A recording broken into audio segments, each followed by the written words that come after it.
Dicopot dari kakak, terkuak sumber uang Loli, anak Nikita Mirzani sejak pulang ke Jakarta, bukan lagi dari TikTok. Tak lagi rajin TikTokan, terungkap sumber uang Loli, anak sulung Nikita Mirzani semenjak pulang ke Jakarta.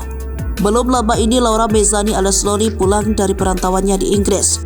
Namun bukannya kembali pada sang ibu, Loli malah memilih untuk menyewa apartemen selama di Jakarta. Memang Nikita Mirzani pun mengungkap tak ingin lagi menerima Loli setelah sebelumnya juga terang-terangan mengungkap tak lagi membiayai sang anak.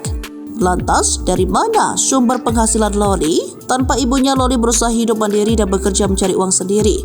Live TikTok sudah enggak, sekarang aku dapat uang dari panggilan televisi dan podcast, ujar Loli. Sesampainya di Jakarta, Loli mengaku segera menemui Nikita Mirzani di rumah. Namun Nikita Mirzani disebutkan menolak bertemu Loli yang datang bersama Fadel Bajide kekasihnya. Loli mengatakan kepulangannya ke Indonesia bukan karena dideportasi, melainkan setelah sekolahnya selesai. Aku pulang pakai uang sendiri dan beli tiket lanjutnya. Loli membantah tudingan putus sekolah. Saat ini Loli akan menetap di Indonesia setelah lulus sekolah di Inggris. Namun Loli tidak akan tinggal bersama Nikita Mirzani.